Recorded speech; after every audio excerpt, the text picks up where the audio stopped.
यमनोभीष्टस्थापितं येन भूतले स्वयं रूपः कदा मन्यं ददाति स्वापदातिकम् वन्देऽहं श्रीगुरुः श्रीयोतपादकमलं श्रीगुरु वैष्णवं च श्रीरूपं साग्रजातसहगण रघुनाथनित्वं तं सजीवं साद्वैतं सावधूतं परिजनसहितं कृष्णचैतन्यदेवं श्रीराधाकृष्णपादान् सहगण ललिता श्री विशाखान्तां हे कृष्णा करुणा सिंधु दीनबंधो जगत्तर्पे गोपीसा गोपिका कांता राधा कांता नमोस्तुते तप्त कांचन गौरांगी राधे बृंदावने सुरषभानुस्तुते देवी प्रणमामि हरिप्रिये नमो ओं विष्णुपादाय कृष्णपृष्ठाय भूतले श्रीमति भक्ति वेदांत स्वामिनीति नामिनी नमस्ते सरस्वती देवी गौरवाणी प्रचारिणी निर्विशेष शून्यवादी पाश्चात्य देशतारिणी माताजी కొంచెం పైకి జర वाञ्छाकल्पतरुभ्यः कृपा सिन्धुभ्य एव च पतितानां पावनेभ्यो वैष्णवेभ्यो नमो नमः श्रीकृष्ण चैतन्य प्रभो नित्यानंद श्री अद्वैत गदाधर श्रीवासादि गौरभक्तवृंद हरे कृष्णा कृष्णा कृष्णा हरे हरे हरे राम राम राम हरे हरे हरे कृष्णा कृष्णा कृष्णा हरे हरे हरे राम राम राम हरे हरे जय जय जय जय श्री चैतन्य जय नित्यानंद जय अद्वैत चंद्र जय गौर भक्त वृंद जय जय श्री चैतन्य जय नित्यानंद जय अद्वैत चंद्र जय गौर भक्त वृंद जय जय श्री चैतन्य जय नित्यानंद जय अद्वैत चंद्र जय गौर भक्त वृंद ओम नमो भगवते वासुदेवाय ओम नमो भगवते वासुदेवाय ओम नमो भगवते वासुदेवाय हरे कृष्ण माता जी థ్యాంక్ యూ మాతాజీ. హరే కృష్ణ. हरे कृष्ण రేపు మనకి ఒక పర్వదినం ఉంది, తెలుసు కదా అందరికి? తెలుసా? ఎస్ మాతాజీ గౌరవ్ गौरव पौर्णिमा శ్రీ చైతన్య మహాప్రభు ఆవిర్భవించిన రోజు. శ్రీ చైతన్య మహాప్రభు ఆ రోజు రేపటి రోజున ఆవిర్భవిస్తారనమాట. ఎట్లా ఉంటుంది అసలు? ఎంత అంటే కోటి సూర్యులు, ఒక్కసారి చంద్రుడు సూర్యుడు మనం ఎప్పుడు కనిపించం మనకి. అలాంటిది కోటి సూర్యులు కోటి చంద్రులు వచ్చినంత వెలుగుతూ ఉంటుందట. అయితే ఇక్కడ చాలా మంచి మంచి కీర్తనలు ఉన్నాయి. ఒకటి నేను భక్తి వినోద ఠాకూర్ రాశారు. అసలు మహాప్రభు ఏం చెప్పారు మనకందరికి అంటే, హరినామాన్ని జపించమని చెప్పారనమాట. ఎట్లా చేయాలట? గౌరంగడి యొక్క నామాన్ని భజించండి, భజిస్తే మనకి ఏమవుతుంది అనే విషయాన్ని ఇక్కడ మనకి భక్తి వినోద ఠాకూర్ చెప్పారు. నేను ఒక కీర్తన ఉంది, అది చెప్తాను, తర్వాత మనం క్లాస్ స్టార్ట్ చేసుకుందాం. మాతాజీ జయనీలో వాడరా మాతాజీ? జయనీలో ప్రేమధన మన ఆచార్యుల డిసప్పిరెన్స్ అప్పుడు పాడతారండి. ఓకే, సారీ మాతాజీ, సారీ. గాయే గౌర మధుర స్వరే హరే కృష్ణ కృష్ణ కృష్ణ హరే హరే హరే రామ రామ రామ హరే హరే. దీనికి మీనింగ్ ఏంటంటే, గౌర సుందరుడు మధుర స్వరంలో పాడుతున్నారట. ఏమని పాడుతున్నారట? హరే కృష్ణ కృష్ణ కృష్ణ హరే హరే హరే రామ రామ రామ హరే హరే అని పాడుతున్నారు. ఇంకా పాడుతూ ఏం చెప్తున్నారట? గృహే దాఖే వనే దాఖో సదా హరి ఠాకో సుఖే దుఃఖే భూలే నాకో వదనే హరినాం కొరో రే. గృహే డాకో వనే డాకో అంటే మీరు గృహస్థులు అయినా సరే, వనం అంటే వనంలో ఎవరుంటారు? సన్యాసులు ఉంటారు. ఆ సన్యాసులైనా సరే సదా హరి బోలే డాకో, మీరు ఎల్లప్పుడూ హరినామాన్ని భజిస్తూనే ఉండండి, అంటే అలా చెప్తూనే ఉండండి. ఇంకా ఎప్పుడు చెప్పాలట? సుఖే దుఃఖే భూలే నాకో. నువ్వు సుఖంలో ఉన్నా దుఃఖంలో ఉన్నా ఎల్లప్పుడూ ఈ నామం ఏదైతే ఆ నామం భగవంతుని నామం ఉందో ఆ నామాన్ని మనం జపిస్తూ ఉండాలట. వదనే హరినామం కురోరే. ఆ హరినామాన్ని మనం ఎల్లప్పుడూ 24 గంటలు మనం ఎలాంటి పరిస్థితిలో ఉన్నా సరే ఎవరైనా సరే అలాగా హరినామాన్ని జపిస్తూ ఉండండి అని చెప్తున్నారు. ఎందుకుట? మాయాజలే బద్ధ హోయే আছে মিছে কাজালায়ে একো না চেতনা পেয়ে రాధా మాధవ నామ బోలో రే. మనమందరము ఈ మాయ అనే దానిలో మనము బద్ధంగా అంటే బంధించబడి ఉన్నంట. అందులోంచి బయటపడాలి అంటే ఏంటట? మనం భగవంతుడి నామాన్ని మనం జపిస్తూ ఉండాలట. అయితే మనం ఏం చేస్తున్నాము? కొన్ని కార్యాలు చేస్తూ ఉంటే వాటిల్లోంచి మనం ఈ బద్ధ జీవితంలోంచి బయటపడలేంట. కాబట్టి మనం ఏం చేయాలట? మన శరీరాన్ని ఎప్పుడు కూడా కృష్ణ చైతన్యము కలిగి ఉన్న శ్రీ రాధా మాధవుల నామాన్ని జపించడంలోనే మన జీవితాన్ని ఉపయోగిస్తూ ఉండాలి. అలా ఉపయోగిస్తూ ఉంటే మనము ఈ మాయలో బద్ధులమైపోయి ఉన్నాం చూసారా, మనం అందరం బయటకు వస్తాము అని చెప్తున్నారు. ఇంకా జీవన హొయిలో శేష నా భజిలే హృషికేశ భక్తి వినోదాపదేశ ఏక్ బార్ నామ్ రసే మాతోరే. మన జీవితంలో మనకి ఎంత శేషం మిగిలిపోయిందో ఎవరికీ తెలియదు. ఏ క్షణంలో ముగిసిపోతుందో కూడా మనకి తెలియదు. ఇప్పుడు ఏం చేయాలట? అందుకని మనం ఏం చేయాలట? మన ఇంద్రియాలన్నిటినీ అంటే మన ఈ ఇంద్రియాలన్నిటినీ ఋషికేశుడి సేవలో ఉపయోగించాలి అని. హృషికేశ సేవనం అని చెప్తారనమాట. ఎవరు? రూప గోస్వామి చెప్తారు భక్తిరసామృత సింధులో. కాబట్టి ఏంటంటే ఆ ఋషికేశుడు ఎవరు? ఇంద్రియాలన్నిటికీ స్వామి అయిన ఆ భగవంతుడి నామాన్ని జపించడంలోను మన ఇంద్రియాలన్నిటినీ ఆయన సేవ కోసం చేస్తూ ఉండాలి అని చెప్పి. ఇంకా భక్తి వినోదోపదేశ.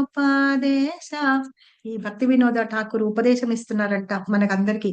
ఆ ఉపదేశాన్ని మనం అందరం అంగీకరించి ఆ భగవంతుడి యొక్క నామము అనే ఆ రసం ఏదైతే ఉందో ఒక్కసారైనా రుచి చూడండి. రుచి చేస్తే గనక మనకి తెలుస్తుంది మనం ఏం చేయాలి ఏంటి అని.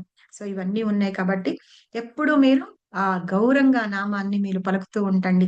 గౌరంగ నామాన్ని పలుకుతూ హరే కృష్ణ అని అంటున్నారు అని అంటే గౌరంగా చెప్పాడనమాట. ఆయన రాధా కృష్ణుల యొక్క రూపం అంటే రాధారాణి యొక్క అది తీసుకొని భావం తీసుకొని ఆవిడ యొక్క ఈ గోల్డెన్ మోల్టెడ్ కలర్ తీసుకొని మహాప్రభు వచ్చారనమాట.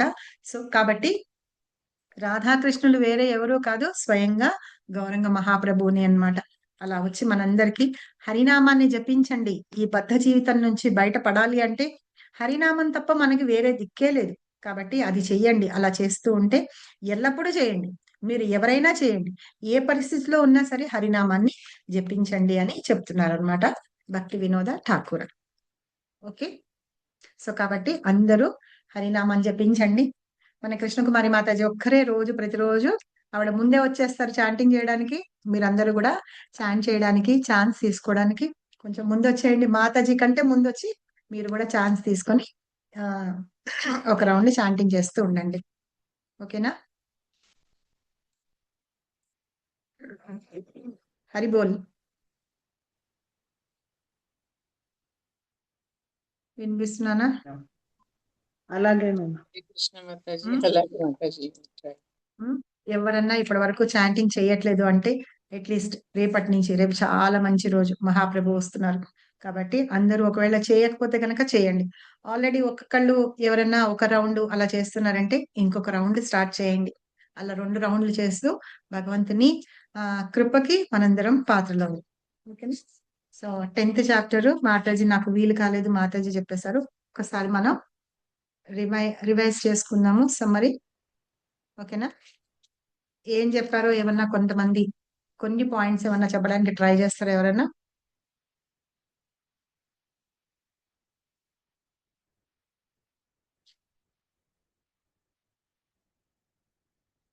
చెప్తారా ఎవరన్నా?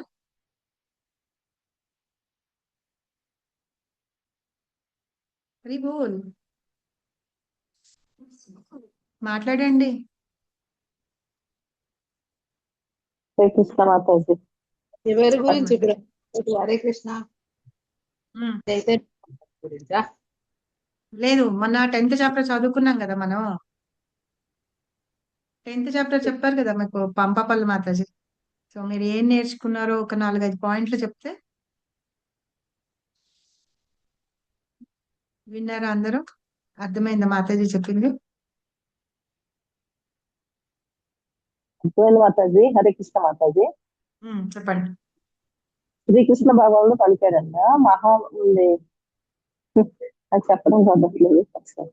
ఉమ్, అదే అదే కృష్ణ భగవానికి ఆ, 6 ఐశ్వర్యాలు అంతే కదా, అవి గుణాలు. అవి ఏమన్నా బలము, కీర్తి, ఐశ్వర్యము, జ్ఞానము, సౌందర్యం, వైరాగ్యము అని విభూతులు ఈ కృష్ణుడికి మట్టిగా ఉన్నాయి. భగవంతుడు ఉమ్, అవి ఉన్న వాళ్ళు భగవంతుడు అని. ఉమ్, తర్వాత అన్ని దేవతల్లోనూ మహర్షుల్లోనూ ప్రభావాలు, విభూతులు అన్ని ఆయనే. దేవత మహర్షులు అన్ని నేనే, ప్రభు కృష్ణుడే అని, సమస్తం ఆయనేనని, నన్ను పుట్టి అదే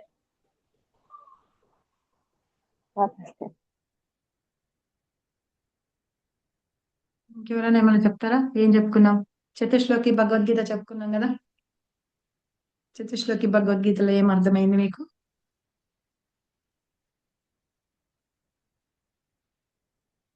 హరి బోల్. చతుశ్లోకి భగవద్గీత చెప్పుకున్నాం కదా, గుర్తుందా? షేర్ చేస్తా ఉండండి, చూసి చెప్తాను. అహం సర్వస్య ప్రభువో సర్వం నివర్తతే.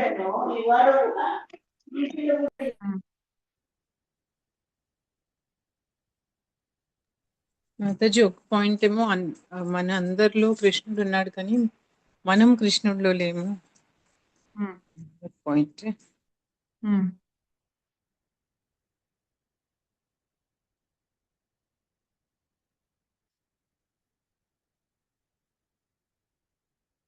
చతుశ్లోకి భగవద్గీత ఏ శ్లోకం నుంచి చెప్పాను నేను? 8 8, 9, నుంచి 10, 11. 11. 8, 9, 10, మాతాజీ 11. 8 లో వచ్చేసేసి ఆధ్యాత్మిక జగత్తుకి భౌతిక జగత్తుకి కృష్ణనే కారణభూతుడని చెప్పుకున్నాము. ఆయన నుంచే నారాయణ నుంచే బ్రహ్మదేవుడు, ప్రజాపతులు, అష్టవసువులు, ఆదిత్యులు, ఏకాదశ రుద్రులు అందరూ కూడా నారాయణ నుంచే వచ్చారని, ఆయన స్వరూపాంశలు అని చెప్పేసి నేర్చుకున్నాము. మళ్ళా బ్రహ్మదేవుడు గాని, శివుడు గాని, జలం గాని, అగ్ని గాని, చంద్రుడు గాని, ఆకాశం నక్షత్రాలు గాని, శివుడు గాని మొదట్లో ఎవరు లేరు.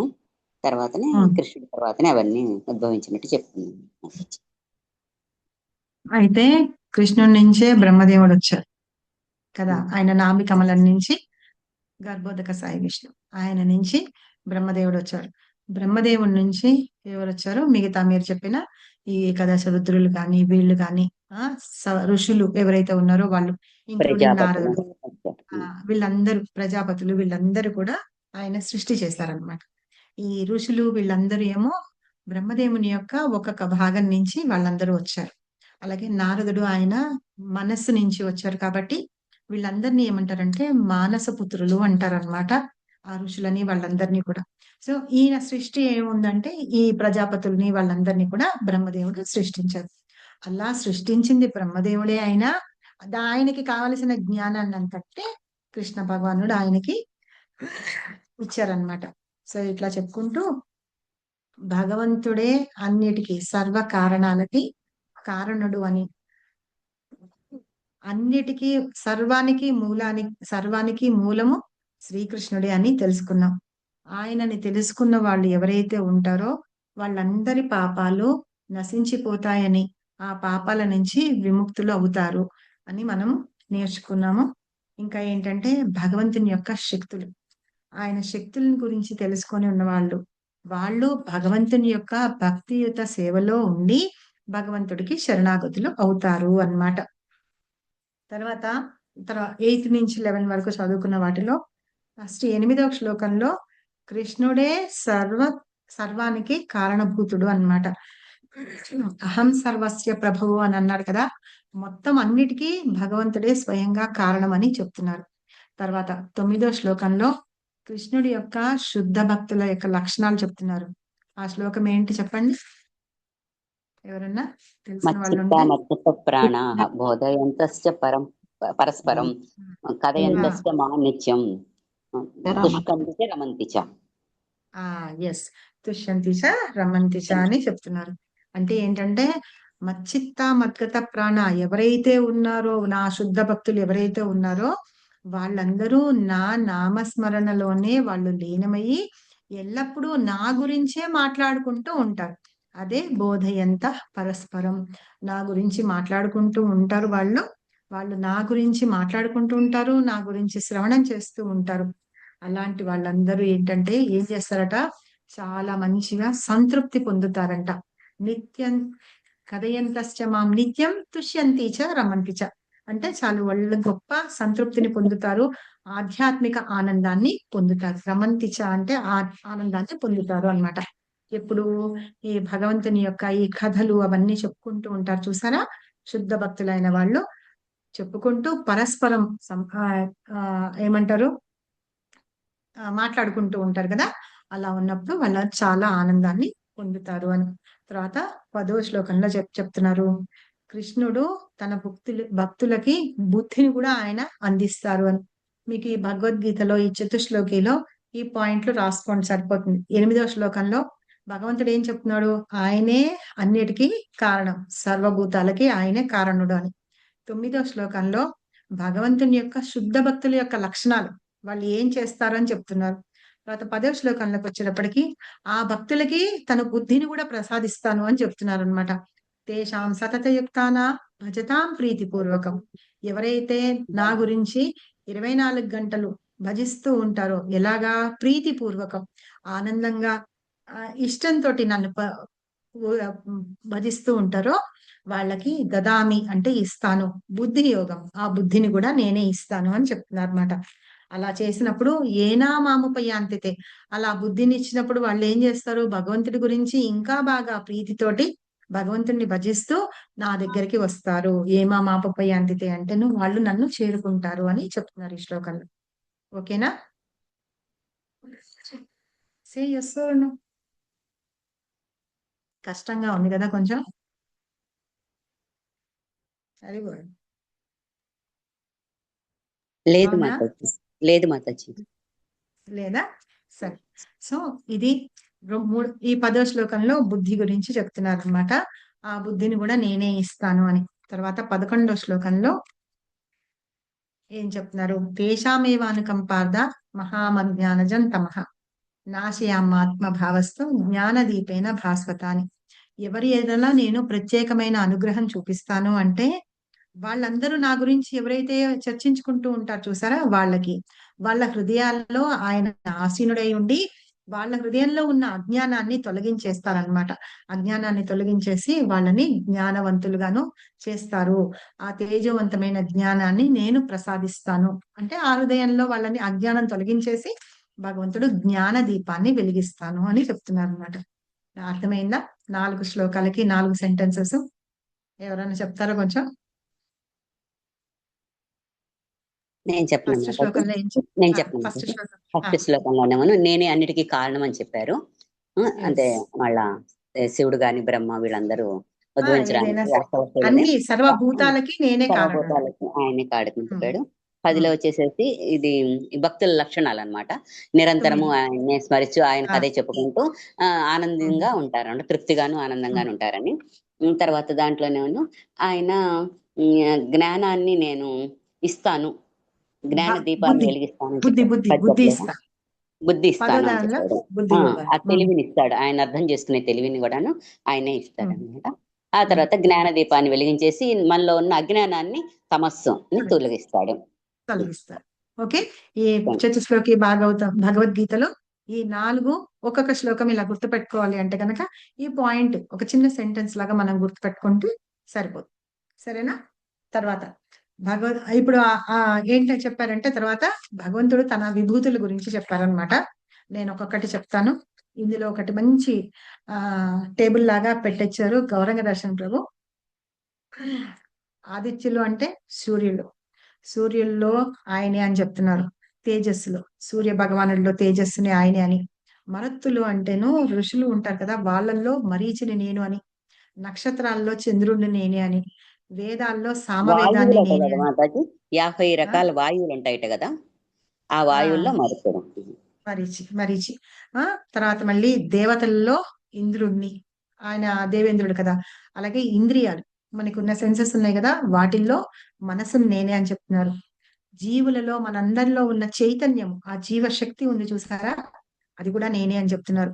రుద్రులలో 11 మంది ఏకాదశ రుద్రులు ఉంటారు. ఆ రుద్రులలో ఒక రుద్రుడు శివుడు అన్నమాట. ఆ శివుడిని నేనే అని చెప్తున్నారు. అయితే ఈ రుద్రులు ఎలా వస్తారు అంటే, అంతకుముందు ఒకసారి నేను చెప్తాను, గుర్తుందా మీకు? షేరింగ్ స్టాప్ చేస్తాను. గుర్తుందా మీకు? ఒకసారి చెప్పాను, గుర్తులేదా? ఈ సనాతనులు సృష్టించాక వాళ్ళు మేము ఉమ్, జ్ఞానానికి వైరాగ్యానికి వెళ్ళిపోతే ఆయన కోపం వస్తుంది, అప్పుడు ఆ ఉమ్. కోపం ఆయన నుంచి ఆ నలుగురు వచ్చారు. కుమారుని సృష్టి చేసిన తర్వాత వాళ్ళని బ్రహ్మదేవుడు ఏం చెప్తారంటే, జనాభాని పెంచమని చెప్తారు, జనాల్ని ఇంక్రీజ్ చేయమని, వృద్ధి చేయమని చెప్తారు. అయితే వాళ్ళు ఏమంటారు, చతుష్కుమారులు నలుగురు చిన్న చిన్న పిల్లల్లాగా ఉంటారు కదా, వాళ్ళు మేము అవన్నీ చేయము, మేము భగవంతుడి ధ్యానంలోనే ఉంటాము అని చెప్పి. కానీ బ్రహ్మదేవుడికి కోపం వస్తుందన్నమాట. కోపం వచ్చిన ఆయన ప్రకటించరు. ఏంటంటే, మనకి ఏదన్నా భావం ఏదన్నా ఉందనుకోండి, అది మన మొహంలో తెలిసిపోతుంది. కానీ అది మనం ఎప్పుడైతే చూపిస్తామో, మన మాటల ద్వారానని చేష్టల ద్వారాన చూపిస్తాం అన్నమాట.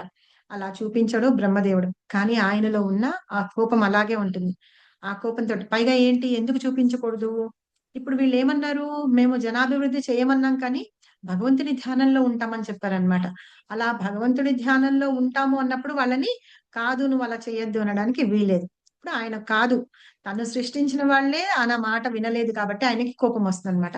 ఆ మనసులో ఉన్న కోపం ఏం చేస్తుందంటే, ఇక్కడ బ్రికిటిలోంచి ఒక చిన్న పిల్లాడు వస్తాడు అనమాట. సరేనా? అలాగ వచ్చినప్పుడు ఆ పిల్లాడు ఏడుస్తూ ఉంటాడు. ఏడుస్తూ, నేను ఎవరిని, నా పేరేంటి, నేను ఎక్కడుండాలి అని ఏడుస్తూ ఉంటాడు. అలా ఏడుస్తూ ఉన్నాడు కాబట్టి రోదన చేస్తూ ఉన్నారు. రోదన చేస్తూ ఉన్నాడు కాబట్టి రుద్రుడు అన్నమాట. అలా 11 మంది రుద్రులు వస్తారు. ఆ 11 మంది రుద్రులకి 11 మంది రుద్రాణిలు, వాళ్ళ భార్యలు అన్నమాట. వాళ్ళని ఇచ్చి పెళ్లి చేసి మీరు సృష్టి అనేది చేయండి అంటే, ఈ జనాభా అనేది ఇంక్రీజ్ చేయమని చెప్తారనమాట. వాళ్ళల్లో ఒకడు శివుడు. సో ఆ రుద్రులో ఒకడు శివుడు, శంకరుడు. అతనిని నేనే అని చెప్తున్నారు భగవంతుడు. తర్వాత యక్షులు మరియు ఉంటారు కదా, వాళ్ళల్లో కుబేరుని నేను. తర్వాత వసువులు, వాళ్ళల్లో అగ్నిని నేను అని. పర్వతాల్లో మేరు పర్వతాన్ని నేను అని. పురోహితులు ఉంటారు కదా, వాళ్ళల్లో బృహస్పతిని కూడా నేనే అని. సేనా నాయకులలో కార్తికేయుణ్ణి నేను అని. జల నిధులు ఏవైతే ఉంటాయో వాటిల్లో సముద్రాన్ని నేను అని.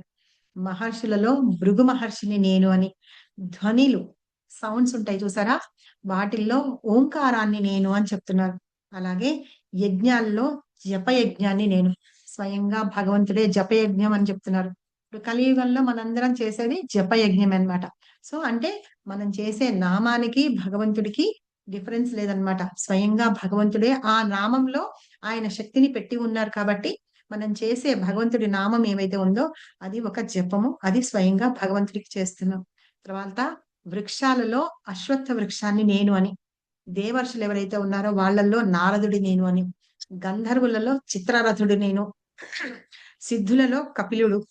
అశ్వాలలో ఉచ్చైశ్రవము, ఆ అశ్వాన్ని నేను అని.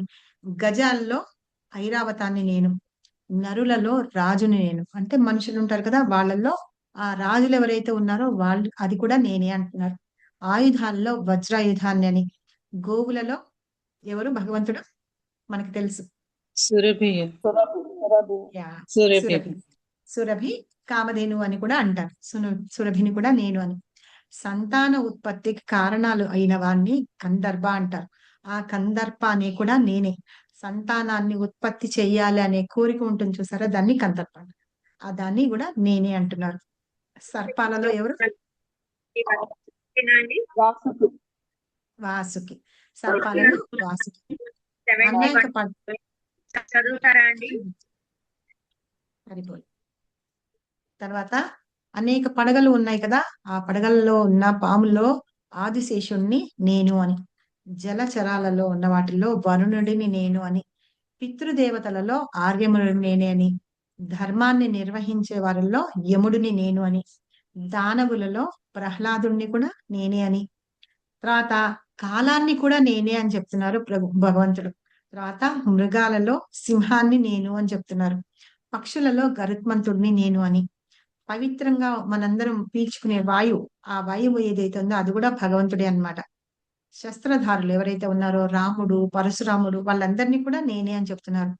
జలచరాలు అంటే నీళ్లలో ఉండే చేపలు అవి ఉంటాయి చూసారా, వాటల్లో మకరం అంటే మొసలి, ఆ సొరచేప అవన్నీ నేనే.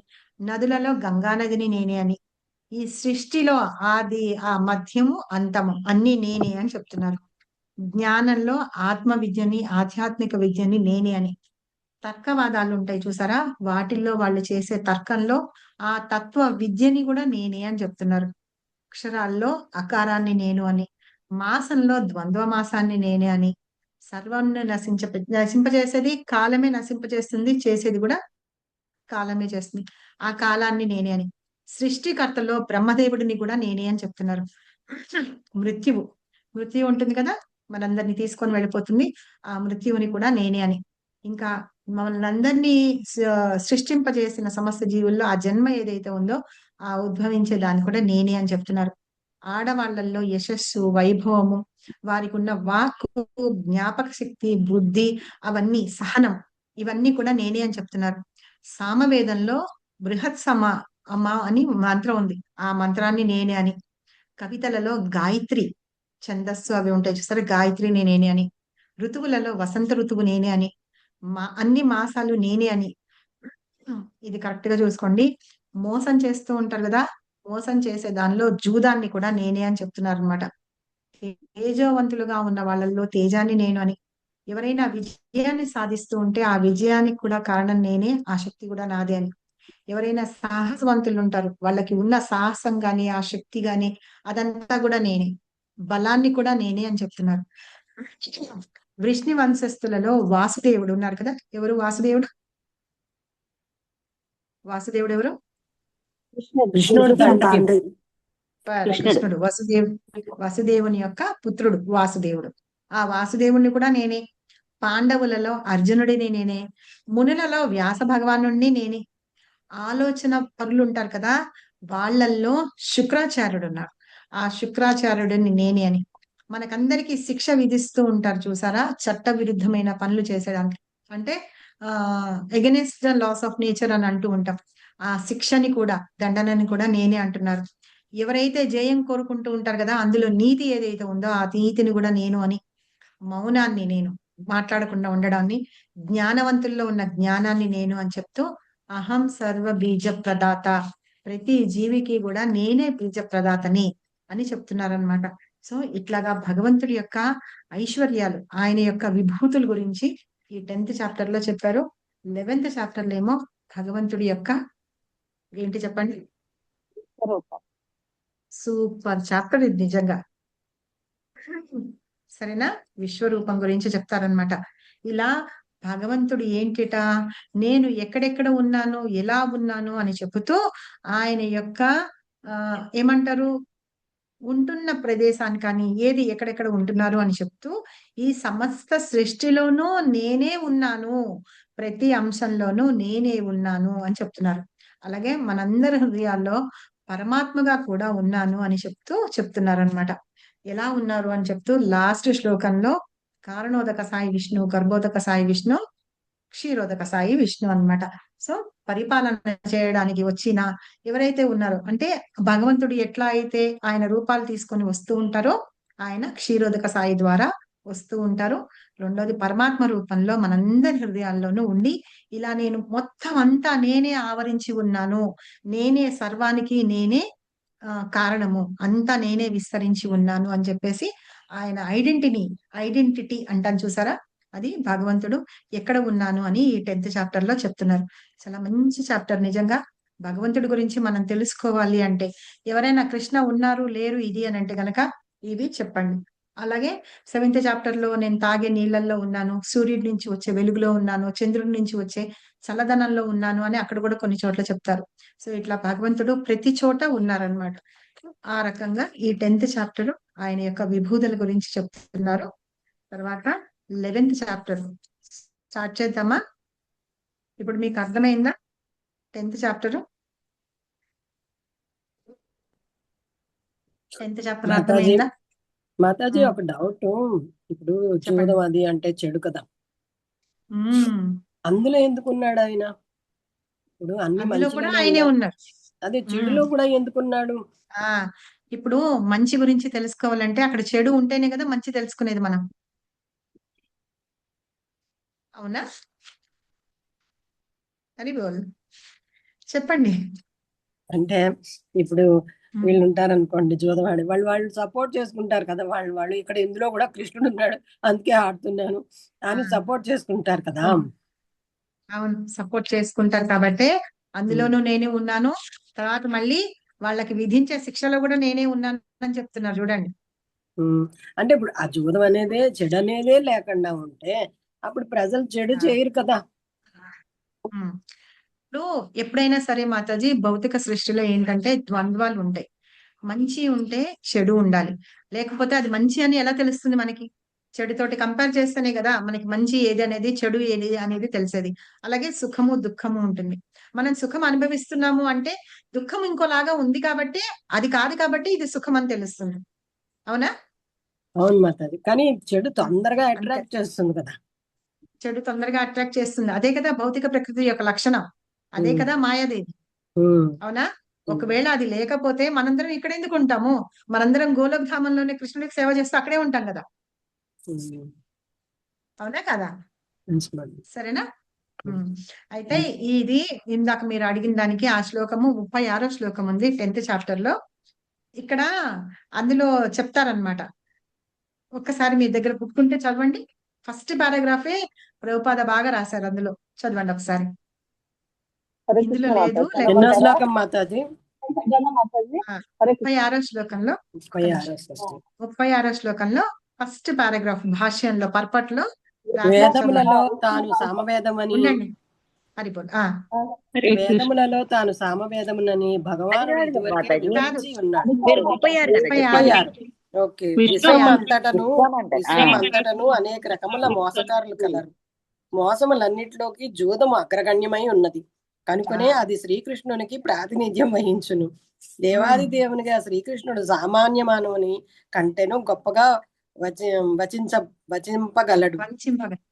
వచింపగలడు. ఒకవేళ శ్రీకృష్ణుడే ఎవరినైనాను వచింపదలిచినచో ఆ వంచనలో ఎవరినూ అతన్ని అధిగమింపజాలరు.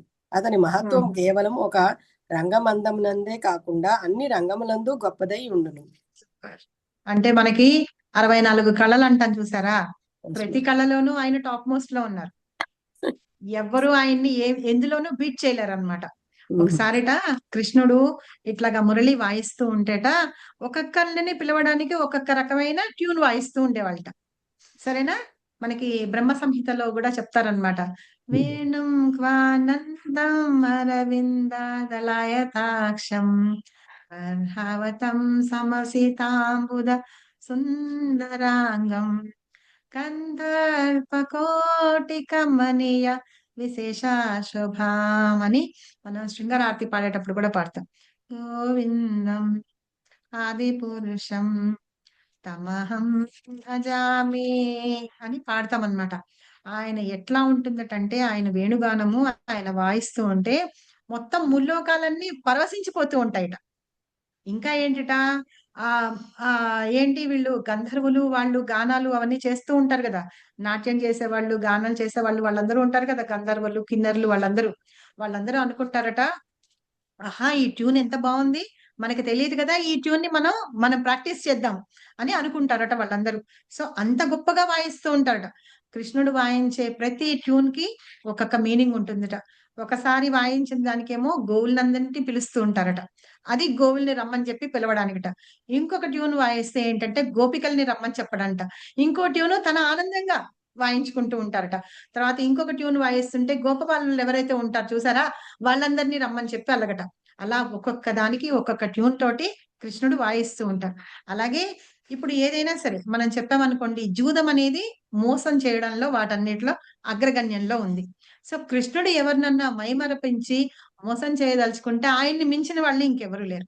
ప్రతి దానిలోనూ భగవంతుడికి అన్ని కళల్లోనూ ఆయన్ని మించిన వాళ్ళు ఎవరు లేరని చెప్పడం అన్నమాట. ఇప్పుడు ఈ భౌతిక సృష్టి వచ్చిన ఈ కలియుగం అనేది వచ్చింది చూసారా? ఈ కలియుగంలో ఏంటంటే అందరూ ఒకళ్ళని మోసం చేసుకోవడమే అన్నమాట. కాబట్టి అలాంటి మోసం చేసే దానికి మనం ఇది పడకుండా వాళ్ళ దానిలో పడకుండా ఉండాలి అంటే గనక అందరికంటే మోసగాడైన పెద్ద ఆ అగ్రగణ్యుడైన కృష్ణుని పరమాత్ముడిని మనం సేవ చేసుకోవాలి. ఆయన నామాన్ని జపించుకుంటూ ఆయన్ని ధ్యానించాలి అన్నమాట. అర్థమైందా మాతాజీ? ఇప్పుడు ఎలా అయితే మనం ఋషికేశ సేవనం అంటున్నాం. మన ఇంద్రియాలన్నిటినీ మనం కంట్రోల్లో చేసుకోవాలంటే మనం ఏం చేయాలి? ఆ ఇంద్రియాలన్నిటికీ ప్రతినిధి అయిన భగవంతుడిని ధ్యానం చేయమని చెప్తుంది. కరెక్టే కదా? అలాగే ఇది కూడా అన్నమాట. సో ప్రతి దానిలోనూ ఇది ఒకటి అని కాదు, రెండు అని కాదు, ప్రతి దానిలోనూ భగవంతుడు సర్వత్రా వ్యాపించి ఉన్నారు అని చెప్పడం అన్నమాట ఇది. సరేనా? Okay Mataji, thank you Mataji for your clear explanation. మనం ఇలాగా చెప్పుకుంటే గనక కృష్ణుడు ఎవరినెవరిని వంచారు? వచ్చి గోపికల్ని పిలిచారు కదా. పిలిచినప్పుడు ఏం చేశారు? ఏంటి మీరందరూ ఇలా వచ్చేసారు? మీకు అసలు కొంచెం కూడా ఇది లేదా? ఎవరన్నా చూస్తే ఏమనుకుంటారు? మీ ఇల్లు, భర్తల్ని, వాళ్ళని, పిల్లల్ని, అత్తగారులని వాళ్ళందరినీ వదిలిపెట్టేసి వచ్చారేంటి మీరు అని చెప్పి అంటారు. పిలిచిందే ఆయన. వచ్చిన తర్వాత ఎందుకు వచ్చారు అని అడుగుతున్నారు చూడండి. అడిగితే అప్పుడు గోపికలకు నువ్వు పిలిచావని వచ్చాం మేము అందరం అంటేను, లేదు లేదు నేనేం పిలవలేదు అని అంటారు అన్నమాట. అన్న తర్వాత కాసేపు వీళ్ళతో డాన్స్ చేస్తూ మళ్ళీ వాళ్ళని వదిలిపెట్టి వెళ్ళిపోతారు. వెళ్ళిపోయినప్పుడు వీళ్ళందరూ గోపి గీత పాడతారు అనమాట. సో అట్లాగా కృష్ణుడు ఎవరినన్నా మోసం చేయదలుచుకుంటే ఎట్లా అన్నా మోసం చేయగలరు. సరేనా? అలాగా చేస్తూ ఉంటారు కదా. అందుకని ఆయన చెప్తున్నారనమాట. అలా మోసం చేయడంలో వాటిల్లో కూడా ఈయన ప్రావీణ్యం సంపాదించి ఉన్నారు. అది కూడా నేనే అన్నమాట. సో ప్రతిదీ భగవంతుడి దానిలోంచే నడుస్తుంది అని చెప్పి. ఇక్కడ ఇంకొకటి ఏంటంటే మనము 41 శ్లోకంలో చెప్పుకుంటాం అన్నమాట. సంపన్నులైన వాళ్ళు చాలా అందంగా ఉంటారు కొంతమంది. అంటే సంపన్నము అంటే ఐశ్వర్యంతో ఉన్న వాళ్ళు అన్నమాట. డబ్బులు, ప్రాపర్టీస్ అన్ని ఉన్నవాళ్ళు, అంత ఐశ్వర్యంగా ఉన్నవాళ్ళు, సుందరంగా చాలా అందంగా ఉన్నవాళ్ళు, ఇంకా వాళ్ళందరినీ కూడా నేనే సృష్టించాను అని చెప్తున్నారనమాట. మాకు భక్తి శాస్త్రి చెప్పేటప్పుడు చెప్పారనమాట. మాకు ఒక లెక్చర్ లో చెప్పారు. ఎవరు? సార్వభౌమ ప్రభు చెప్పారు. ఆయన ఏంటంటే, ఇప్పుడు నేను కాస్త బాగా కీర్తన చేస్తున్నాను అనుకోండి, గానం చేస్తున్నాను, ఇది చేస్తూ ఉంటే గనక అది చూసి ఏమనుకోవాలట? ఆ గాత్రాన్ని నాకు ఎవరిచ్చారు? భగవంతుడే ఇచ్చారనమాట. అలాగా అనుకోవాలి. మనం ఎప్పుడు భగవంతుడిని ప్రతి చోట చూడడం అనుకుంటాం కదా. ఇప్పుడు నాకు మంచి అందమైన రూపం ఇచ్చారనుకోండి, ఈ రూపం నా సొంతంగా వచ్చింది కాదు, నేను తెచ్చిపెట్టుకున్నది కాదు, అది భగవంతుడు నాకు ఇచ్చాడు అన్నమాట. అదే ఈ సుందరులు అని అంటున్నారు చూసారా? అది సుందరములు అంటే అందమైన వాళ్ళు కానీ, అందమైన ప్రకృతి కానీ ఏదైనా సరే భగవంతుని ద్వారానే వచ్చింది. అలాగే ఒక బగీచా అంటే గార్డెన్ అని చెప్తాను చూసారా? ఆ గార్డెన్ లో మనం రకరకాల పూలు ఉంటాయి, అందమైన పూలు ఉంటాయి. కొన్ని పూలు ఎలా ఉంటాయి? బటర్ఫ్లై లాగా ఉంటాయి, ఆ రంగులు గాని అవి గాని. సో అట్లాగా అవి ఏమైనా సరే, ఈ అందమైనవి ఏవైనా సరే మనకి ఆహ్లాదాన్ని ఇచ్చేవి, ఆనందింప చేస్తూ ఉంటాయి చూసారా? అవన్నీ కూడా భగవంతుని ఆయన యొక్క విభూతులే అని చెప్పేసి మనం అనుకోవాలన్నమాట. ఈ విశేషతలన్నీ భగవంతుడిలో ఉన్నాయని మనం తెలుసుకొని భగవంతుణ్ణి అలా అర్థం చేసుకోవాలి. మనం అర్థం చేసుకొని ఆయనకి సేవ చెయ్యాలి అని చెప్పామన్నమాట. మాతాజీ ఇంకొక డౌట్ మాతాజీ ఇక్కడ. చెప్పండి. ఇప్పుడు సుందరం సంపన్నం అంటే సుందరం గురించి అంటే, ఇప్పుడు కృష్ణుడు నల్లగా ఉంటాడు.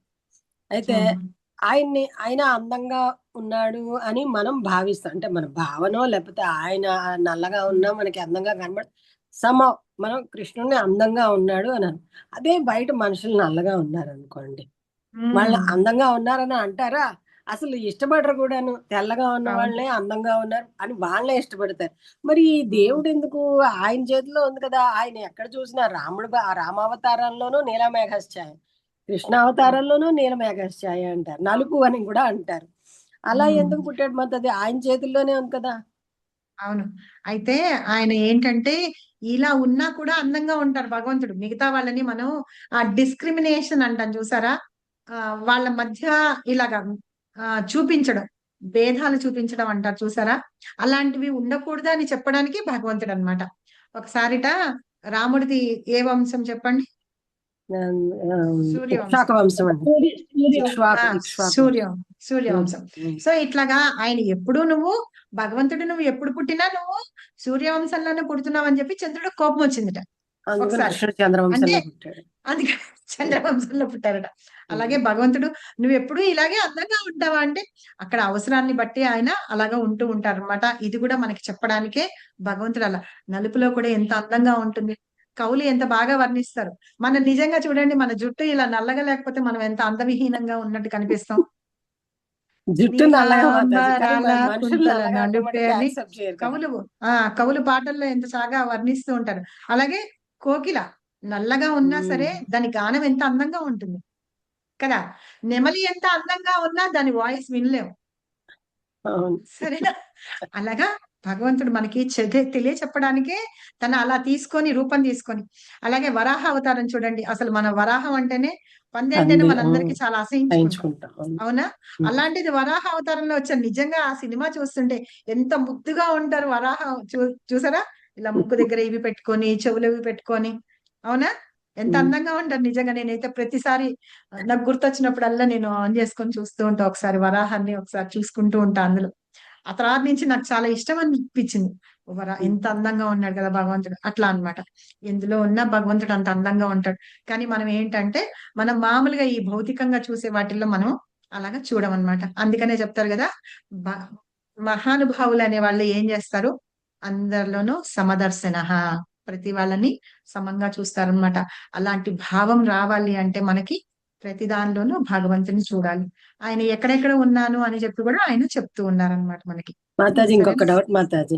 ఇప్పుడు నల్లగా అంటారుగా మాతాజీ. ఏంటి ద్రౌపది మాతాజీ? ద్రౌపది కూడా నల్లగా ఉంటారు, అందంగా ఉంటారు అని అంటారు. ద్రౌపది నల్లగా ఉంటుందో నాకు తెలియదు కానీ అది నేను ఎక్కడ చాలా చాలా అందంగా ఉంటారు. ఉమ్. వీర వనితలు అని కూడా అంటారు వాళ్ళు. వాళ్ళకున్నంత నాలెడ్జ్ ఇంకెవరికి ఉండదుట, అంత ఇదిగా ఉంటుంది. అవును, ఆవిడ పేరు ఇంకొక పేరు కృష్ణ ఉంది అంటే. కృష్ణ ఆవిడ పేరు, ద్రౌపది పేరు. అవును. ఆవిడ నల్లగా ఉంటారు కదా. ఆ అవును. మాతాజీ ఇంకొక ఎంతో డౌట్, మంది- అదేంటంటే ఇప్పుడు బ్రాహ్మణ గుణాలన్నీ చెప్తాడు కదా భగవంతుడు. ఉమ్, ఆయన బ్రాహ్మణ వంశంలో పుట్టలేదే, యదు వంశంలో పుట్టాడు. లేకపోతే అంటే కృష్ణుడు బ్రాహ్మణ గుణాలన్నీ చెప్పాడు కదా. ఒక అవును. బ్రాహ్మడు ఎలా ఉంటాడు, తెలివితేటలు, లేకపోతే అవును. అన్ని బ్రాహ్మణ గుణాలన్నీ మంచివి. అంటే అన్ని గుణాల్లోకి బ్రాహ్మణ గుణం ఉత్తమ గుణం అని చెప్పాడు కదా. మనం కూడా Correct. మన గుణాలను బట్టి మనం బ్రాహ్మణగా అవుతాం అని. అయితే ఆయన మరి బ్రాహ్మణ దాంట్లో ఎందుకు పుట్టలేదు మాతాజీ? అయితే ఒక మనిషిగా పుట్టాలంటేనే మనం ఎన్నో జన్మల మంచి పుణ్యం చేసుకోవాలి. ఇన్ని లక్షల స్పీషీస్ ఉన్నాయి కదా, ఎన్నున్నాయి గుర్తున్నాయా మీకు? 84 లక్షలు అంటారు మరి. అన్ని జీవరాశుల్లో పుట్టి తర్వాత మనం మనిషి జన్మ ఎత్తుతాం. అది ఎంతో పుణ్యం చేసుకుంటే కదా మనం వస్తాం, మనిషి జన్మ ఎత్తుతాం. అలాంటిది బ్రాహ్మణులుగా ఆ వంశంలో జన్మించాలంటే మనం అంతకు ముందు జన్మలో మనం ఎంతో భక్తి చేసుకొని ఏదో చేసుకొని ఉంటాం. నేహాభిక్రమ నాశోస్తి ప్రత్యవాయోన విద్యతే స్వల్పమప్యస్య ధర్మస్య త్రాయతే నిర్ధ జగత్ అంటారు. అంటే ఏంటంటే మనం కొంచెం భక్తి ఇప్పుడు చేసుకున్నాక సరే, తర్వాత మళ్ళీ నెక్స్ట్ నుంచి స్టార్ట్ అవుతుంది. అలాంటి వాళ్ళు ఎక్కడ జన్మిస్తారట, ఆ భక్తిలో వాళ్ళు పడిపోరు. బ్రాహ్మణులుగానో లేకపోతే భక్తుల ఇళ్లలోనో పండితుల ఇళ్లలోనో పుడతారు, అవునా? కృష్ణ అంటున్నారనమాట, నేను అంత అదృష్టానికి నేను నోచుకోలేదు అని అంటారట. ఒకసారి ఎవరో అడిగారట, అడిగితే ధర్మరాజు ఎవరో అడిగితే చెప్తారట, నేను అంత అదృష్టానికి నోచుకోలేదు, కానీ నా భక్తులైన వాళ్ళు నన్ను 24 గంటలు ధ్యానం చేస్తూ వాళ్ళు భక్తిలో ఉన్నారని భగవంతుడు చెప్తారట. అలాగా ఏంటంటే మనము ఇలా చేసుకొని ఉంటున్నాం కాబట్టి భగవంతుని భక్తి మనకి ఆ ఆశీర్వాదాన్ని మనకి ఇస్తున్నారనమాట స్వయంగా భగవంతుడు. సరేనా మాతాజీ? ఇందాక మాతాజీ అంటున్నారు కదా, ద్రౌపది కూడా నల్లగా ఉంటారా అందుకని ఆవిడని కృష్ణ అని అంటారని. నలుపులో చాలా అందం ఉంటుంది. నలుపు అంటేనే ఇష్టమైన వాళ్ళు చాలా మంది ఉంటారు. ఆ నలుపును కూడా మనం తీసి పారేయడమో, లేకపోతే అది పనికిరానిది లాగానో, లేకపోతే అది మంగళకరమైనది కాదు అలాగా మనం అంటూ ఉంటాం చూసారా. కానీ అందులో కూడా ఎంత అందం ఉంది అని కూడా చెప్పొచ్చు అనమాట. ఇంకొకటి, కృష్ణుడు నీల మేఘంలాగా ఉన్నారు కానీ బ్లాక్ లో కాదు, అందరూ అంటూ ఉంటారు కానీ ఆయన రూపమే మంచి కలర్, ఆ కలర్ అన్నమాట. తమల వర్ణం భీష్మ పితామహుడు చెప్తాడు. శ్లోకం చెప్తా ఉండండి. చెప్పనా శ్లోకం? చెప్పండి. ఎందుకంటే ఒక్క నా నిమిషం. నా ఎక్స్పీరియన్స్ ఏంటంటే నేను నల్లగా ఉంటాను అనమాట. అయితే నేను త్రిభువన పుట్టినప్పుడు కమలం చేపలు ఉండండి పట్టుకో మాతాజీ. ప్లీజ్ రవికర ఉండండి ఉండండి మాతాజీ. గౌరవరాంబరం దదామి. చెప్పండి ప్రసన్న మాతాజీ. అంటే నేను పుట్టినప్పుడు నేను నలుపని మాతాజీ. అయితే 11th డే స్నానం చేయించి చేటలో పడుకోబెడతారు కదా, అప్పుడేమో జల్లీల్లో పడుకోబెడతారు అనమాట మా సాంప్రదాయం ప్రకారం. అయితే అప్పుడు జల్లీల్లో పడుకోబెడితే అప్పుడు వచ్చి మా తాతగారు చూశారు. అప్పటిదాకా పురుటు గదిలో ఉన్నట్టు అప్పుడే బయటకు తీసుకొచ్చారు. అయితే స్నానం అయిన తర్వాత జల్లీల్లో పడుకోబెడితే మా ఫ్యామిలీలో అటు మా అమ్మగారి వైపు మా నాన్నగారి వైపు అందరూ అసలు నా కజిన్స్ అందరూ కూడా ఎంత తెల్లగా ఉంటారు అంటే, మేము బ్రాహ్మణం మాతాజీ, విపరీతం తెల్లగా ఉంటారు అందరూ. అయితే నేను ఒక్కదాన్ని చాలా స్పెషల్ గా నల్లగా ఉంటాను అనమాట. అయితే మా తాతగారు చూసి అన్నారట, బాబోయ్ ఈ పిల్ల ఏంటి ఇంత నల్లగా ఉంది, ఈ పిల్లకి పెళ్లి ఎలా అవుతుంది అన్నారట నన్ను చూసి. అది ఒక ఎక్స్పీరియన్స్. అంటే అది చెప్పారు తర్వాత వాళ్ళు. ఇంకొకటి ఏంటంటే నా కజిన్స్ అందరూ ఉండేవారు. అయితే నాకు 8 పింతండ్రులు అనమాట. పింతండ్రులు అయితే మా కజిన్స్ మిగతా పిల్లలందరూ కూడా ఉంటే వాళ్ళని ముద్దాడేవారే గాని నా ఊహ వచ్చాక నన్ను ఎవరు ముద్దాడగా నాకు తెలియదు మాతాజీ. వాళ్ళు ముద్దాడేవారు వాళ్ళని, కానీ నన్ను ఎవరు అలా దగ్గర చేసుకుని ముద్దాడడం నాకు ఎక్స్పీరియన్స్ లేదు. నేను చేసిన తప్పే ఉంది అని అనుకునేదాన్ని అనమాట. అంటే అప్పుడు నాకు అనిపించేది డెఫినెట్లీ డిస్క్రిమినేషన్ ఇస్ దేర్, తెలుపుకి నలుపుకి. అది ఎంత భగవంతుడే నల్లగా పుట్టినా ఆయన ఇదవుతున్నారు కానీ మనుషులు వాడిని డిఫరెంట్ డిస్క్రిమినేషన్ చూస్తారు ఉంది. అది ఎక్స్పీరియన్స్ మాతాజీ. అందుకని మన మనుషులమందరం ఏంటంటే అలా ఉండద్దు అని చెప్పేసి భగవంతుడు ఆయన విభూతులు చెప్తూ ఉన్నారనమాట. యాక్చువల్ గా చెప్పాలంటే భగవంతుడి రంగు నలుపు కాదు, ఆయనది తమాల వృక్షపు రంగు. తమాల వృక్షపు రంగు అనమాట. ఇందులో భీష్మ పితామహుడి ప్రేయర్స్ లో భీష్ముడు చెప్తాడనమాట, త్రిభువన కమలం తమల వర్ణం రవికర గౌరవరాంబరం దదానే వపురల కకుల వృతాలనాబ్జం విజయ సఖేరతురాస్తు మే నవాస్యాని. త్రిభువన కమనం అంటే త్రిభువనాలు, ఈ భువనాలు భూమి ఆకాశం అంటే భూమి ఆకాశం కింద పాతాళలోకం 3 భువనాలు ఉన్నాయి కదా, వీటన్నిటిలోనూట అందరినీ ఆకర్షిస్తారట భగవంతుడు. ఎవరు ఒకళ్ళు కూడా భగవంతుడిని చూసి ఆకర్షితుడు కాలేదు అనే వాళ్ళు ఎవరు లేరట. అలాంటి ఆయన ఎలాంటి రంగులో ఉన్నారట అంటే తమాల వృక్షపు రంగులో ఉన్నారట. ఇంకా అయితే కపిల భగవానుడు చెప్తూ ఉంటారన్నమాట, భగవంతుడిని వర్ణిస్తూ ఉంటారన్నమాట ఆయన ఎలా ఉన్నారని. ఎలాంటి వస్త్రాలు వేసుకుంటారట అంటే పట్టు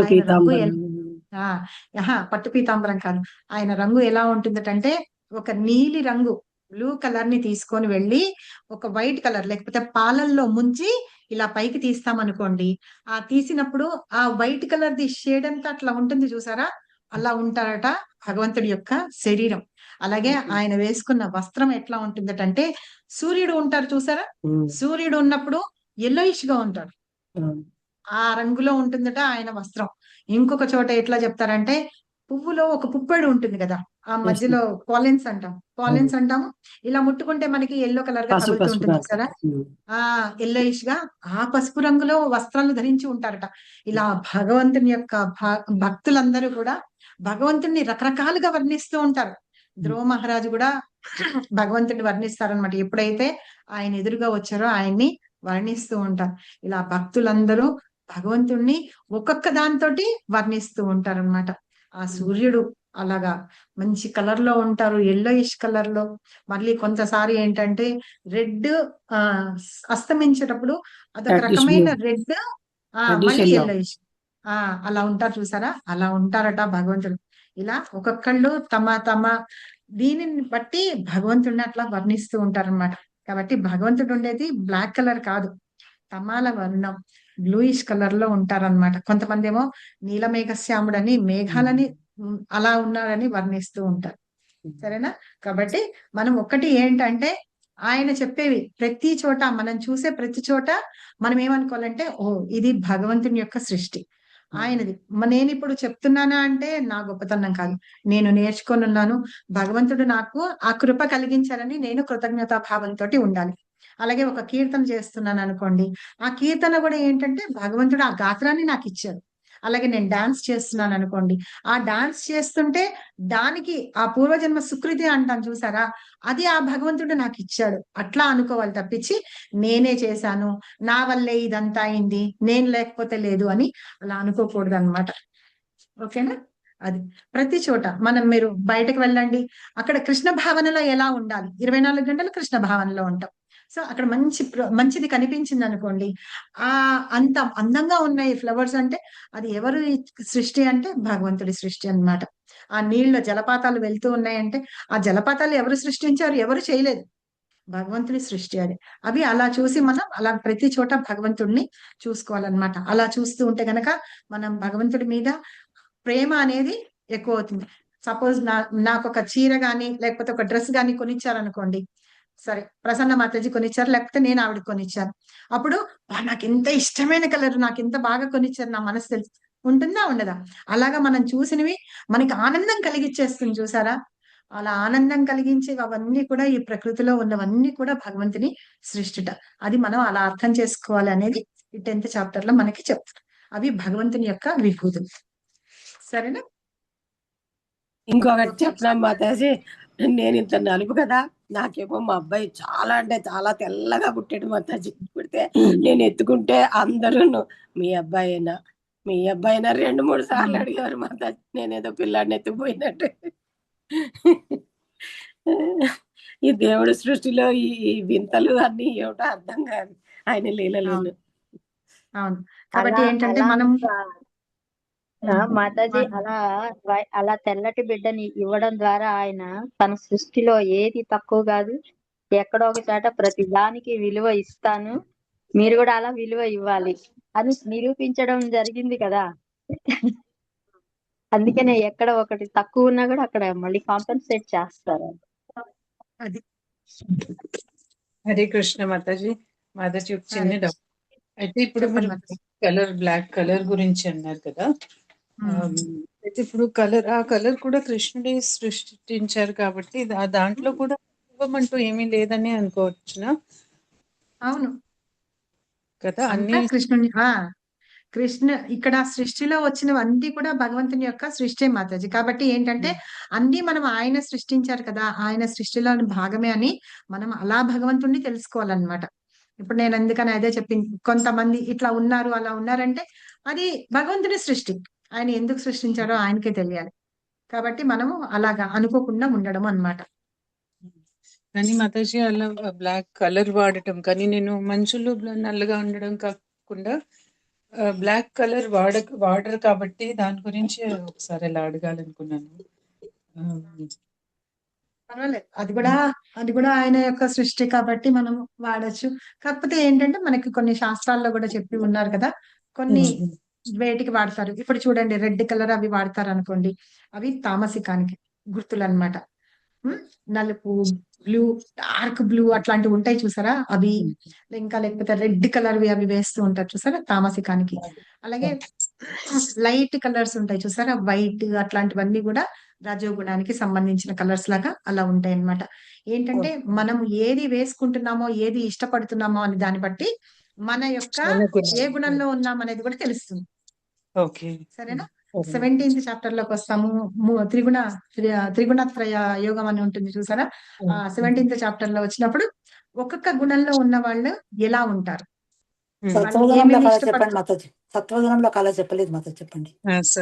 సత్వగుణంలో white light colours, light colours గానీ అట్లా ఉంటాయి చూసారా, అవన్నీ సత్వగుణంలో. మాతాజీ ఇప్పుడు రెడ్ కలర్ ఉంటది కదా మాతాజీ, ఈ ఆవులు ఉంటాయి కదా, అవి చూస్తే ఎందుకు వాటికి అట్లా అనిపిస్తుంది మాతాజీ. నేను మా పాపని తీసుకొని వెళ్తే కూడా అక్కడ రెడ్ కలర్ వేసుకుంది అది. అయితే అది ఆవు ఇలా చూస్తుంది, వెనక్కి సైడ్ చూస్తుంది, ఎందుకు అలాగా మాతాజీ? ఆవు కాదు, ఎద్దులు వస్తాయి అంటారు.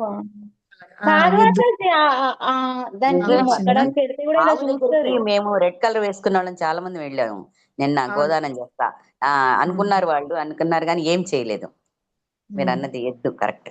మేబీ వాటికి అసలు వ్యతిరేకంగా మా అనుకుందేమో మా మాతాజీ. పాప ఎలాగ దగ్గర వన్ టైం అయింది మాతాజీ. అది ఆవు దగ్గరికి వెళ్ళాం మేము. ఇట్లా కొమ్ములు ఉంటాయి కదా, రెడ్ కలర్ చూసి అనామత్ దాన్ని పైకి లేపింది ఇట్లా మా పాపని. సో ఎడ్లు అవి అయితే కనుక కొంచెం ఇట్లాంటి కలర్స్ డార్క్ కలర్వి అవి వాటికి పడవనుకుంటా, అందుకని వెంట పడుతుంటాయి. మనకి వరదకృష్ణ ప్రభు క్లాస్ లో చెప్పినప్పుడు కూడా చెప్పారు చూసారా, భక్తి రసామృత సింధు చెప్పేటప్పుడు బ్లాక్ కలర్, రెడ్ కలర్ అలాంటి వస్త్రాలు మనం ధరించి ఆ గుడికి వెళ్ళొద్దు ఇట్లా అనేసి. ఎందుకంటే మనం తామసిక గుణంలో ఉన్నాము అన్నట్టుగా ఉంటుంది. భక్తులు ఎప్పుడు సత్వగుణంలో ఉంటారన్నమాట. సత్వగుణంలో ఉంటారు కాబట్టి వాళ్ళు మంచిగా ఉంటారు. మంచి ఆలోచన ఉంటుంది. వైష్ణవ పర దుఃఖి దుఃఖి అంటారు కదా, వాళ్ళు దుఃఖంలో ఉన్నారంటే వీళ్ళు హెల్ప్ చేస్తూ ఉంటారు. అంతేగాని ఈ తమో గుణంలో ఉన్న వాళ్ళు ఎట్లా అంటే వాళ్ళు బాధపడుతుంటే వీళ్ళు ఆనందిస్తూ ఉంటారు అనమాట. అలాంటి గుణం వైష్ణవుల్లో ఉండదు, సాత్వికంగా ఉంటారు. అందుకని వాళ్ళు ఎప్పుడు మామూలు నార్మల్ గా సింపుల్ గా ఉండేవి. వేషధారణ కూడా సింపుల్ గా ఉంటుంది. ఇంత పెద్ద పెద్ద ఇవి పెట్టుకొని, ఇంత వేళ్లాడేసుకొని, అలా వేళ్లాడేసుకొని, అట్లా చేసుకొని, ఇంత మేకప్లు వేసుకొని, రకరకాల జిగేల్ జిగేల్ మన డ్రెస్సులు అవి కూడా చెప్పారు మనకి, చదువే మనం. సో అట్లాంటివన్నీ వేసుకోరు అనమాట. సాత్వికంగా ఉంటారు కాబట్టి సింపుల్ గా ఉంటారు, శాంతంగా ఉంటారు, మామూలుగా ఉంటారు అనమాట. సత్వగుణంలో ఉన్న వాళ్ళు వైష్ణవులు ఇప్పుడు అలా ఉంటారు. సో ఈ రెడ్ కలర్, బ్లాక్ అనేవి తమో గుణానికి సంబంధించిన రంగులు. సరేనా? హరే కృష్ణ మాతాజీ. నలుపు చెప్పండి వేసుకుంటే విచారం అంటారు కదా మాతాజీ. నలుపు అసలు విచారము. అది వేసుకున్నారంటే అంటారు వీళ్ళకి ఏదో ఒక్కొక్కళ్ళు. విచారంగా ఉంది.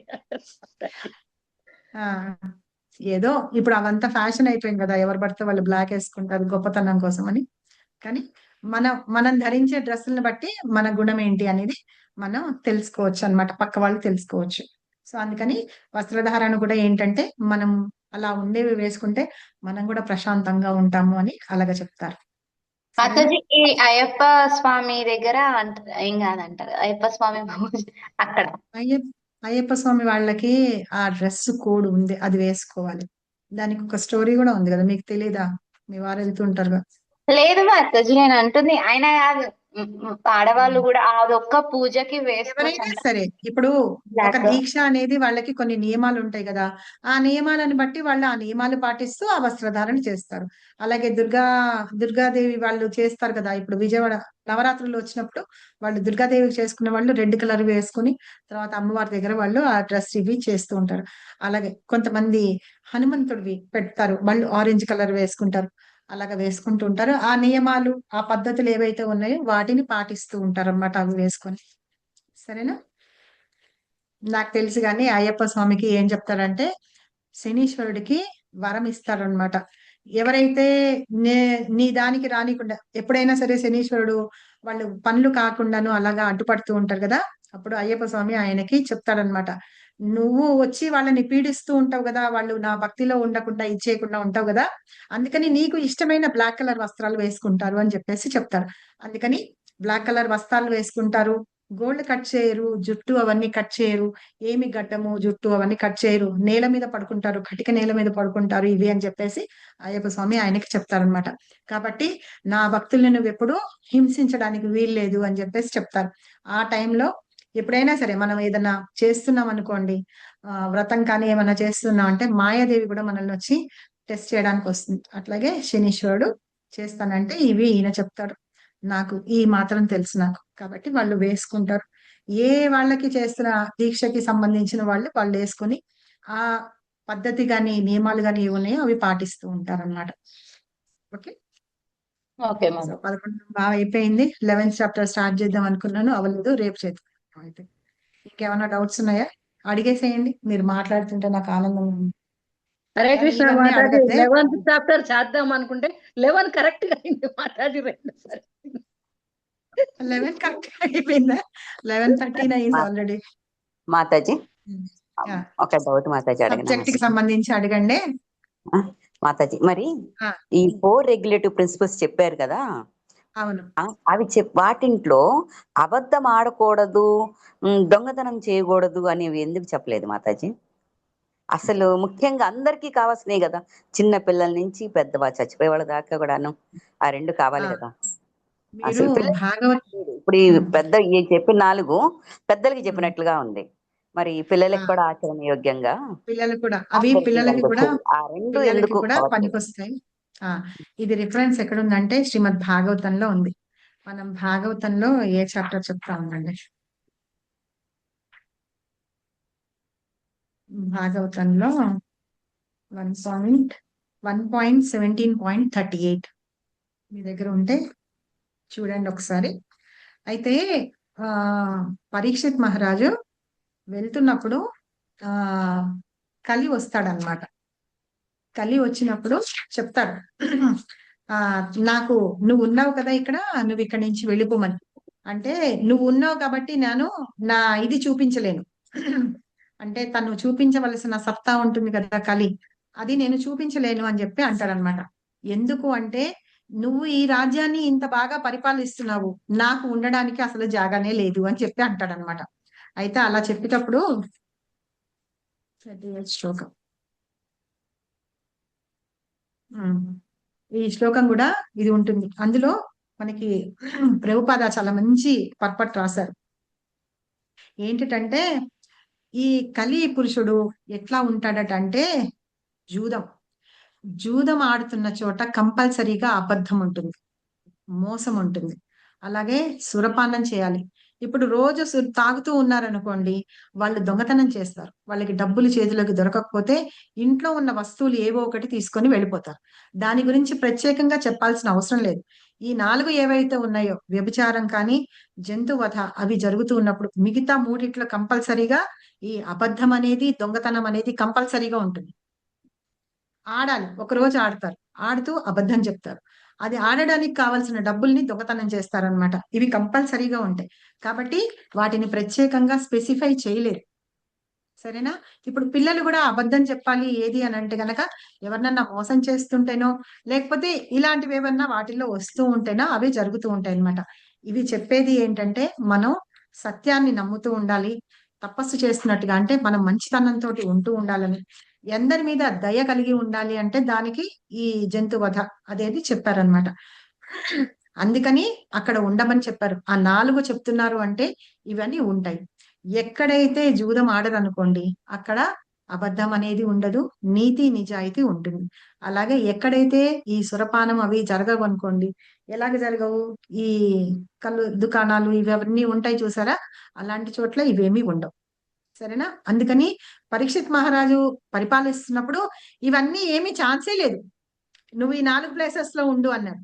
ఈ 4 ప్లేసెస్ లో ఉంటే కంపల్సరీగా అబద్ధము, దొంగతనము అన్ని ఉంటాయి, కంపల్సరీగా ఉంటుంది. సో ఈ 4 ప్లేసెస్ లో బంగారంలో కూడా ఉంటాడు కదా మాతాజీ కలిపురుషుడు. అంటే అప్పుడు అంటాడనమాట పరీక్షిత్ మహారాజు అంటాడు, నేను ఈ 4 ప్లేసెస్ లో ఉన్నాం, కానీ నీ పరిపాలనలో అక్కడ ఉండడానికి ఛాన్సే లేదు. అసలు అవి లేనే లేవు. జూదం అనేదే లేదు. ఈ సారా ఇవి ఏ సురపానం చేసేవే లేవు. ఈ వ్యభిచారాలు చేసేవి అవి లేవు. అంతకంటే లేవు. ఈ జంతువధ అనేది అసలే లేదు. కాబట్టి నేను ఉండడానికి ఎక్కడ వీలుంది, కానీ కలియుగం వచ్చేసింది, నేను ఉండాలి. కాబట్టి నువ్వు చెప్పు, నాకు ఈ 4 ఎక్కడా ఉండడానికి వీల్లేదు కదా అంటేను, అప్పుడు నువ్వే ఎక్కడ ఉంటావో చెప్పు అంటే నేను బంగారంలో ఉంటానని చెప్తాడు కలిపురుషుడు.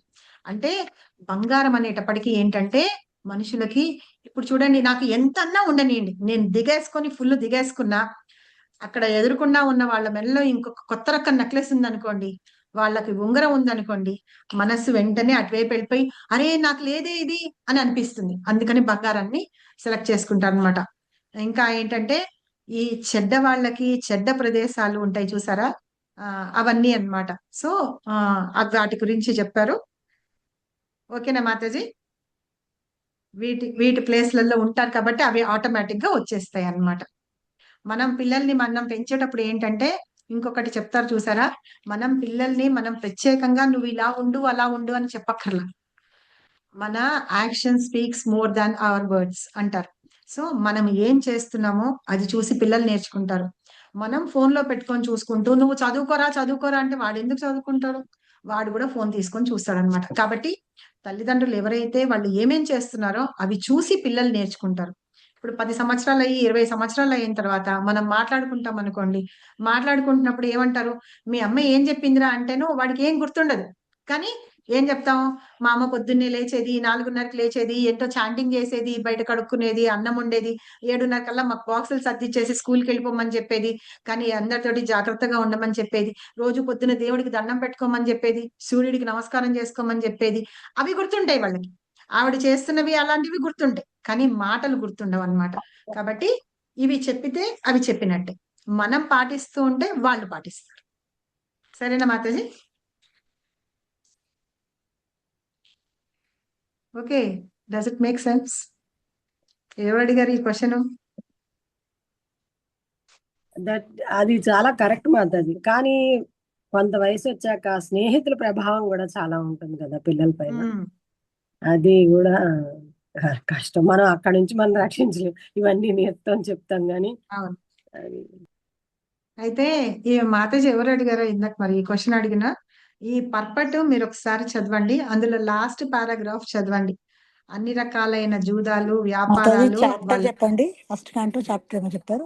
First canto 17th chapter 38th శ్లోకం. ఓకే అసలు మనం 4 రెగ్యులేటివ్ ప్రిన్సిపల్స్ ఎందుకు ఫాలో అవ్వాలని కూడా చెప్పారు.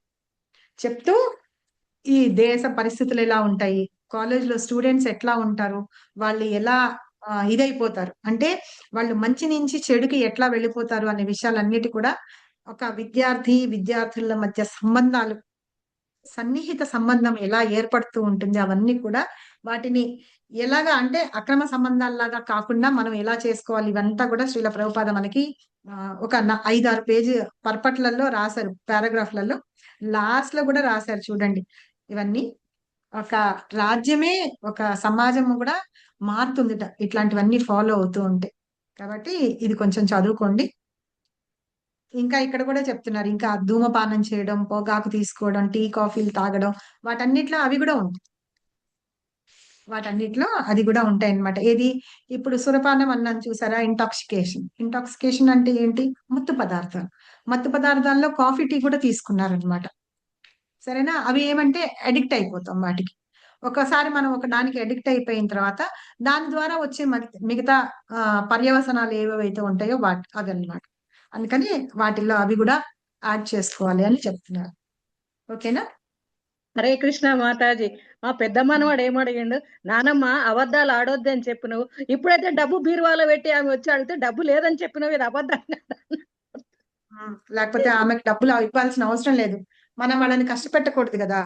అది మనం వేరే పనికి పెట్టుకున్నాం కాబట్టి, వేరే పనికి మీరేమో పెట్టుకున్నాం, అబద్ధం అమ్మాయికి చెప్పొద్దు ఇవ్వడానికి అంటారు, కాదు కదా. ఇప్పుడే డబ్బులు లోపల పెట్టుకొని తాతిచ్చినాయి ఆమె వచ్చి అడిగితే నా దగ్గర లేవమ్మా అని చెప్పినవు, ఇది అబద్ధం కాదా? అదే మీరు అదే చెప్పాలి. ఏంటంటే తాతయ్య ఇచ్చిన డబ్బులు ఆ అమ్మాయి కోసం కాదు, వేరే పని కోసం ఇచ్చారు. కాబట్టి ఆ అమ్మాయికి ఇవ్వడానికి అని చెప్పి మన దగ్గర లేవు. మనం మన జీతం ఇస్తాం కదా, అప్పుడు పెట్టుకున్నప్పుడు ఏమన్నా ఉంటేనో, లేకపోతే నా పాకెట్ మనీ ఉంటేనో వాటిల్లోంచి కొంచెం సర్దుతాను. కానీ తాతయ్య ఇచ్చిన డబ్బులు వేరే పని మీద పెట్టారు కాబట్టి అందులోంచి తీయకూడదు. కాబట్టి ఆ అమ్మాయికి ఇవ్వాల్సిన డబ్బులు కాదు కాబట్టి నీకు ఇవ్వాల్సిన డబ్బులు లేవు అని చెప్పాను అని చెప్పాడు. సరేనా? ఏమంటాడు, ఎగ్జామ్ ఫీజు కన్నా మించా మాతాజీ అది? మీ ఎగ్జామ్ ఫీజే కదా, ఇచ్చేయచ్చు కదా, తర్వాత ఇస్తారు కదా, ఆ అమ్మాయి చదువు పాడు కదా అడుగుతున్నా. మాతాజీ మీరు నిజంగానే వాళ్ళు ఎగ్జామ్ ఫీజు కని అడుగుతున్నారా మీకు తెలుసా? మనకు తెలియదు కదా. అది మనకు తెలియదు మాతాజీ, కానీ చెప్పడం అట్లా చెప్తారు. చెప్పడం అలాగే చెప్తారు. ఇంకా ఏంటి, మా పిల్లలు హాస్పిటల్లో ఉన్నారు, ఇవి అవి అని కూడా చెప్తారు, అబద్ధాలు కూడా చెప్తారు. ఎగ్జామ్స్ స్టార్ట్ అయినప్పుడు ఎగ్జామ్ ఫీజు ఎవడు మాతాజీ కడతారు? ఒకసారి చెప్పండి మీరు. ఎగ్జామ్స్ స్టార్ట్ అయిపోయినాయి, కొంతమందికి ఆల్రెడీ ఎగ్జామ్ ఫీజు కట్టేస్తున్నారు, హాల్ టికెట్లు ఇచ్చారు, ఎగ్జామ్స్ నడుస్తున్నాయి. ఇప్పుడు ఎవరు ఎగ్జామ్ ఫీజు కడతారు చెప్పండి? ఇప్పుడు కాదు మాతాజీ, ఒక 15 days బిఫోర్ మాతాజీ, ఇది ఒక 15 అదే days 20 days బిఫోర్, అది ఇప్పుడు కాదు. ఓకే ఎగ్జామినేషన్ ఫీజ్ కి అవి ఉండవు. ఒక 2-3 నెలల ముందే బోర్డ్ ఎగ్జామ్స్ కి వాటి అయితే మనం ముందే సబ్మిట్ చేసేస్తాము. సరేనా? మామూలు స్కూల్ ఎగ్జామ్స్ కి వాటికి అయితే ఫీజు కట్టించుకోరు. సరేనా? బోర్డ్ ఎగ్జామ్ కంటే 2-3 నెలల ముందే కట్టించుకొని అన్ని రెడీగా చేసుకొని పెట్టుకుంటారు. సరేనా? మీ మనవాడికి అట్లాగే చెప్పండి. కాలేజ్ ఫీజులు అయినా సరే అవన్నీ ముందు కట్టేసి ఉంటేనే వాళ్ళని ఎగ్జామ్ రాయనిస్తారు. ప్రత్యేకంగా ఎగ్జామ్ ఫీజు అంటూ ఏమీ ఉండదు, బోర్డ్ ఎగ్జామ్స్ కి ఎగ్జామ్ ఫీజు కట్టించుకుంటారు. ఓకే, ఇప్పుడు మా అమ్మాయి కూడా ఏప్రిల్లో ఎగ్జామ్ అంటే మొన్న డిసెంబర్ లో కట్టించుకున్నారు టర్మ్ ఫీజు. సెమిస్టర్ ఫీజు అని కట్టించుకుంటారు, 3 నెలల ముందు కట్టించుకుంటారు. ఓకేనా? మీ మనవాడు ఎంత చిన్నవాడో తెలియదు కానీ మీరు అలా చెప్పండి. వాడు ఇంటర్ సెకండ్ ఇయర్ మాతాజీ ఇప్పుడు. మీ మనవాడికి తెలియదు కదా పాపం ఇంకా, కాబట్టి భగవద్గీత రోజు చదివించండి, హరే కృష్ణ మంత్రాన్ని జపం చేసేటట్టుగా చేయండి, సరేనా? హరే ఓకే. కృష్ణ. సో నేను రోజు క్వశ్చన్స్ అడగట్లేదు అంటున్నాను, ఇవాళ చాలానే క్వశ్చన్స్ అడిగారు అందరూ. ఓకే, ఈ రోజు మనం మొత్తం రేపు క్వశ్చన్ అవర్ అయిపోయింది మాతాజీ. మీరు అలా అడుగుతూ ఉంటే నాకు కూడా ఆనందంగా ఉంటుంది. నేను మాట్లాడుతాను, మీరు అందరు సైలెంట్ గా ఉంటారు. అర్థమైందో తెలియదు, అర్థం కాలేదో తెలియదు నాకు. హరే అందరూ కృష్ణ. వీడియోలు కూడా ఆన్ చేసుకుంటే బాగుంటుంది మాతాజీ అసలు. అదే అనుకుంటా, మీ అందరి మొహాలు కూడా చూస్తూ ఉంటే నాకు ఆనందంగా ఉంటుంది ఒక్కొక్కప్పుడు మాట్లాడేటప్పుడు. ఓకే, సో మనం మళ్ళీ రేపు 11th చాప్టర్ స్టార్ట్ చేద్దాం, వీలైతే ఫినిష్ చేద్దాం. ఓకే, వాంఛాకల్పతరుభ్యశ్చ హరే కృష్ణ కృపా మేడం. సింధుభ్యో చ పతితానాం పావనేభ్యో వైష్ణవేభ్యో నమో నమః. అనంతకోటి వైష్ణవుని की जय, अनंतकोटि आचार्य की जय, श्रील प्रभुपाद की जय, श्रील गुरुदेव की जय, नीताई गौर सीतानाथ प्रेमानंदे, हरि हरि बोल. Thank you very much. Meeting end చేస్తున్నాను. మాతాజీ, థ్యాంక్ యూ మాతాజీ. హరే కృష్ణ.